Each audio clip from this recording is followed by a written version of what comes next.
Que a bondade do Senhor, sua graça, sua infinita misericórdia alcance a sua vida. Eu sou o pastor Ricardo, Ministério Geração Eleita Goiânia, e trago um abraço do céu para a sua vida, para o seu coração e para a sua família.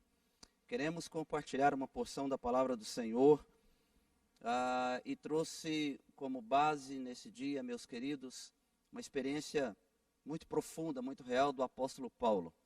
Um homem de Deus, cheio do Espírito Santo, um homem que teve uma experiência singular com Cristo, que transformou a sua vida, mudou a sua maneira de pensar, a sua maneira de ver as coisas, mudou a sua expectativa em relação à vida. E este homem de Deus declarou uma palavra poderosa. Ele chega no final da sua vida dizendo que havia percorrido a carreira, que ele havia combatido o bom combate, percorrido a carreira e guardado a sua fé. Que essa verdade se torne uma verdade para a minha vida e para a sua vida. O apóstolo Paulo, meus amados, ele enfrentou muitas lutas, muitos desafios. Quero compartilhar uma porção com você para edificar a sua fé. Mas é importante que todos nós entendamos que a palavra de Deus, a sua vontade e o seu poder não estão condicionados a um momento ou a uma circunstância. Temos percebido nesses dias as pessoas entendendo que a palavra do nosso Senhor, ela se aplica tão somente a este momento ou a essa circunstância que estamos vivendo, mas não é verdade. A Bíblia, a palavra de Deus, ela é eterna, ela é atemporal, ela se aplica a todo homem, em todo tempo, em todo lugar, em todas as eras, ela é eterna. A Bíblia expressa a eternidade de Deus. A palavra de Deus, ela não se restringe, então, meu amado, ao que estamos vivendo. É importante que você entenda isso, porque essa verdade vai libertar você. Ela vai levar você a ir além daquilo que você imagina, do que você sonha, do que você pensa e de tudo que você está esperando. Não podemos, meus irmãos, querer usar a Bíblia como um amuleto em tempos difíceis. Infelizmente, algumas pessoas, ainda por falta de conhecimento revelado da palavra, têm usado a Bíblia como um amuleto.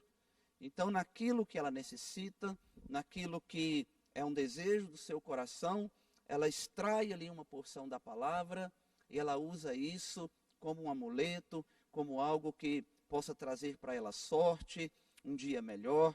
Mas, na verdade, a palavra de Deus, ela não nos ensina dessa maneira. Até porque um dos objetivos da palavra do nosso Senhor é nos transformar. É transformar a nossa mente, transformar a nossa vontade, transformar o nosso coração, para que possamos compreender, meus irmãos, a profundidade do amor de Deus, a grandeza do amor de Deus e do seu reino. Nós precisamos buscar viver a palavra de Deus pela fé, e não pelo que sentimos, e não por aquilo que estamos vendo, ou por aquilo que nós não estamos vendo. A palavra de Deus, ela vai atuar em nossa vida, em minha vida, em sua vida, a partir da fé. Então precisamos buscar viver a palavra de Deus pela fé, porque é a palavra de Deus que pode transformar a realidade. Nós precisamos, queridos, todos nós, precisamos que muitas coisas dentro de nós, fora de nós, sejam transformadas, sejam mudadas. E a palavra de Deus tem este poder de transformação, mas nós precisamos acioná-la mediante a nossa fé. Há um grande desafio, há um princípio, queridos, que opera através da palavra. Eu queria que você entendesse que o nosso grande objetivo, e o objetivo primeiro da palavra de Deus, não é uma transformação social, não é uma transformação macro, não é uma transformação do ambiente. O principal objetivo da palavra de Deus é uma transformação do homem interior. É uma mudança do nosso coração. É mudar aquilo que está lá dentro, aquilo que governa a nossa vida, que governa a nossa vontade, os nossos sonhos, os nossos desejos. A palavra de Deus, ela tem este poder. Por isso a Bíblia diz que o próprio Espírito Santo, ele gravou as verdades de Deus no nosso coração. O Espírito de Deus habita dentro de nós, para fazer uma grande obra dentro de nós. Nós estamos muitas vezes preocupados ou esperando em vermos uma ação de Deus ali na sociedade, lá fora no ambiente, nos meios sociais, nas regras. Mas, queridos, deseje, busque e creia que o objetivo principal de Deus e da sua palavra é mudar a natureza humana. O apóstolo Paulo descreve suas tribulações como sendo lutas por fora, como nós estamos tendo, e temores por dentro. Essa era a grande jornada de luta do apóstolo Paulo. Ele conhecia muito bem todas as lutas, tudo que estava acontecendo com ele, com a igreja, com seus irmãos, muitas perseguições, muitas tribulações. Porém, o apóstolo Paulo gastou muito tempo na presença de Deus, muito tempo em oração, meditando com o Senhor, para que os temores que já haviam se instalado dentro dele pudessem ser tirados, vencidos, ou que o próprio Deus pudesse dar a ele força para vencer esses temores dentro do seu coração. Você vai encontrar isso lá em 2 Coríntios capítulo 7, versículo 5. Diz a palavra do Senhor também no capítulo 1, verso de número 8. Porque não queremos, irmãos, que ignoreis a natureza da tribulação que nos sobreveio na Ásia, porquanto foi acima das nossas forças, a ponto de desesperarmos da própria vida. Talvez muitos hoje estejam vivendo este nível de desespero, de ansiedade, de aflição, de medo que o apóstolo Paulo estava enfrentando dentro de si. Como diz a palavra, ele estava percebendo que a sua alma estava entrando em desespero por tantas lutas internas, por tantos medos, por tantas aflições, por tantos questionamentos. E o apóstolo Paulo era homem como eu e você. Tinha a mesma natureza e tinha a mesma natureza humana que nós temos. Por isso ele precisava de Deus. Por isso ele recorria ao conforto e ao consolo do Senhor para tirá-lo desses momentos de angústia, de tristeza e de luta. E eu tenho certeza que isso tem acontecido comigo e com você nesses dias. Luta por dentro. Quero parar um pouquinho aqui para compartilharmos algo nesse sentido. Quando nós falamos de lutas aqui dentro de nós, dentro da nossa mente, lutas entre a razão e a emoção, entre a fé e a razão, temores por dentro. O apóstolo Paulo quis dizer aqui em relação a medos, aflições, inseguranças, depressão, ausência de paz e uma ausência de sentido para a vida. Talvez esta seja a realidade que muitos estejam vivendo hoje. Aflições, medos, angústias, fobias, pânico, depressão, mas principalmente uma dificuldade de enxergar o sentido para a sua vida. Insegurança, o apóstolo Paulo vivia não em relação a Deus, ao seu vínculo com Deus, mas principalmente, queridos, na expectativa que ele tinha de cumprir o chamado de Deus na sua vida. Insegurança em relação à missão de Deus na sua vida, em relação ao próprio sentido da vida. Talvez muitos nesses dias estejam se perguntando: qual é o sentido da minha vida? Qual é o sentido do propósito de Deus para a minha vida nesses dias? Você precisa, querido, ter disposição e coragem para identificar e enfrentar seus temores internos, guardados em suas emoções e nos seus pensamentos. Não fuja desses temores. Não fuja, queridos, desses pensamentos e desses sentimentos. Queira identificá-los e queira enfrentá-los.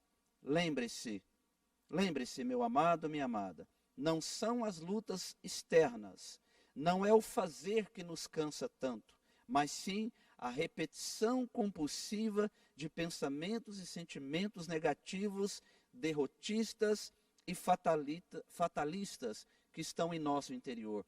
Isso é que traz cansaço, isso é que traz fadiga para a alma do homem. E era isso que o apóstolo Paulo estava enfrentando e que está nos ensinando agora. As minhas lágrimas, diz a palavra do Senhor, lá no Salmo 42, versículo de 3 a 5, as minhas lágrimas têm sido meu alimento dia e noite, enquanto me dizem continuamente, o teu Deus, onde está? Por que estás abatido, ó minha alma? Por que te perturbas dentro em mim? Espera em Deus, pois ainda o louvarei, a Ele, meu auxílio e meu Deus. Aqui o salmista também expressa, queridos, a vivacidade da alma, aquilo que se passava dentro do seu interior, aquilo que estava acontecendo dentro do seu coração. Quero relatar para você também uma palavra lá em 2 Timóteo capítulo 1, verso 7, que diz o seguinte: porque Deus não nos deu o espírito de covardia, mas de poder, de moderação e de amor.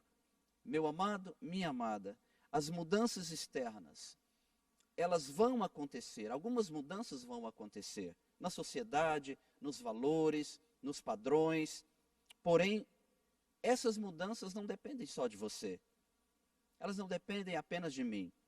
As mudanças internas, as transformações na nossa vida pessoal, dependem muito mais de você, dependem de mim, dependem de um posicionamento e dos recursos que nós dispomos, queridos, para lutar, para vencer e para vivermos. Vivermos uma vida abundante, vivermos uma vida de paz, vivermos uma vida de esperança. Então, peça a Deus que renove a sua vontade de viver e de vencer.